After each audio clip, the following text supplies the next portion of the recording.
জর্ডানের বিপক্ষে জিতে গেছে টিম আর্জেন্টিনা এন্ড এই ম্যাচে মেসি মাত্র 30 মিনিট খেলেছে এন্ড 30 মিনিট খেলার মাধ্যমে কিন্তু মেসি এমন একটা রেকর্ড করে ফেলেছে যা ফুটবলের 100 বছর ইতিহাসে কোনো প্লেয়ারের নেই। তো সে রেকর্ডটি কি তা জানতে এবং আর্জেন্টিনা ভার্সেস জর্ডানের ফুল রিভিউ নিয়ে আজকের এই ভিডিওটি। তাই যারা মেসি ফ্যান রয়েছেন এন্ড আর্জেন্টিনা ফ্যান রয়েছেন ভিডিওর শেষ পর্যন্ত দেখুন, খুবই ইন্টারেস্টিং হতে যাচ্ছে আমাদের এই ভিডিওটা। প্রথমে চলুন আমরা কথা বলি লিওনেল মেসি এমন কোন রেকর্ডটি ভেঙে ফেলেছে যেটা ফুটবলের 100 বছর ইতিহাসে পেলে, ম্যারাডোনার মতো বড় বড় প্লেয়াররা ভাঙতে পারেনি। তো সে রেকর্ডটা হচ্ছে টানা ওয়ার্ল্ড কাপে 60টা ম্যাচে গোল করার রেকর্ড। ওয়ার্ল্ড কাপে কিন্তু অনেক প্লেয়ারই গোল করেছে, কিন্তু টানা 60টা ম্যাচে কন্টিনিউ গোল করা এটা ফুটবল ইতিহাসে সেকেন্ড কোনো প্লেয়ার নেই এটা করতে পেরেছে। হ্যাঁ, Messi is the first player যে এই রেকর্ডটা তৈরি করেছে। অ্যান্ড এই রেকর্ড তৈরি হয়েছে 2022 ওয়ার্ল্ড কাপ থেকে 2026 ওয়ার্ল্ড কাপে যে মেসি এসেছে সে কিন্তু কন্টিনিউয়াসলি গোল করতেছে, like quarter final, semifinal, final আর এখন গ্রুপ স্টেজ। তো টানা 60টা ম্যাচে লিওনেল মেসি গোল করেছে আর এর মাধ্যমে কিন্তু সে একটা ওয়ার্ল্ড রেকর্ড তৈরি করে ফেলেছে। তো টানা 60টা ম্যাচে গোল করার মাধ্যমে কিন্তু এই রেকর্ডটা হয়ে গেছে। কিন্তু তার ইন্টারেস্টিং ফ্যাক্ট হচ্ছে, বিশ্বাস করেন যদি লিওনেল মেসি এই ধরনের ফর্মে থাকে আমরা এই 7 ম্যাচে কিন্তু 10-12 ম্যাচও দেখতে পারি, যেটা হতে পারে লিওনেল মেসির ক্যারিয়ারে বিশাল বড় একটা অ্যাচিভমেন্ট। অ্যান্ড যে রেকর্ডটা ভাঙা একদম নেক্সট 50-60 ইয়ার্সেও আই থিঙ্ক অসম্ভব হয়ে পড়বে। সো এখন চলুন কথা বলি আর্জেন্টিনা ভার্সেস জর্ডানের ফুল রিভিউ ভিডিও নিয়ে। সো বেসিক্যালি এই ম্যাচের ভিতরে কি কি আর্জেন্টিনা অ্যাচিভ করতে পেরেছে অ্যান্ড কোন কোন বড় চ্যালেঞ্জেস রয়েছে আর্জেন্টিনার জন্য তা নিয়ে কথা হবে এই সেকশনে। তো প্রথমে চলুন কথা বলি পজিটিভ থিংস গুলো নিয়ে। এই ম্যাচের ভিতরে আমরা দেখতে পাচ্ছি আর্জেন্টিনা কিন্তু তাদের যে 11 রয়েছে, প্লেইং 11 নর্মালি যারা খেলে থাকে তাদের মধ্যে কিন্তু 9 জনকে তারা রেস্ট দিয়েছিল ফার্স্ট হাফে। সো আপনারা দেখতে পাচ্ছেন কাইন্ড অফ বলতে পারেন এটা আর্জেন্টিনার বেঞ্চ টিম ছিল অথবা বলতে পারেন আর্জেন্টিনার বি টিম ছিল। ফার্স্ট হাফে পুরো ম্যাচ দেখে কিন্তু মনেই হয় নাই যে এরা আর্জেন্টিনার বেঞ্চ টিম খেলতেছে। অ্যান্ড 11 জনের মধ্যে 9 জনকে চেঞ্জ করা হয়েছে, তাও কিন্তু আমরা দেখতে পাচ্ছিলাম ম্যাচে যে ফ্লুইডিটি আছে, প্লেয়ারদের যে কানেকশন আছে খুব ভালো ছিল। এটা কিন্তু one of the positive thing of team Argentina.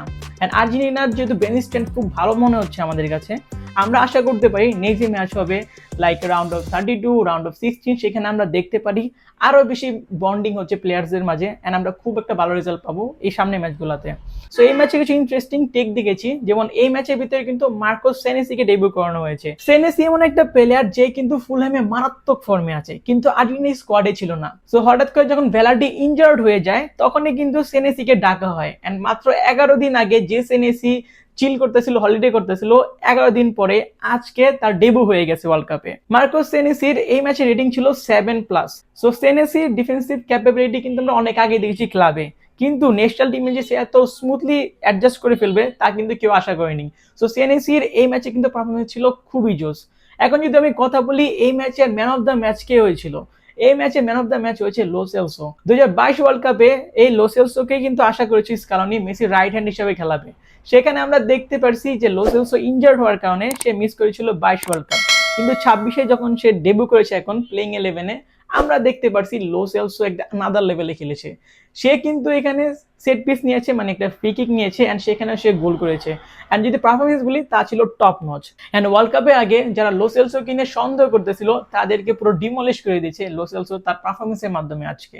And thirdly আমি একটা ইন্টারেস্টিং জিনিস দেখতে পারছি আর্জেন্টিনা ভার্সেস জর্ডান ম্যাচে।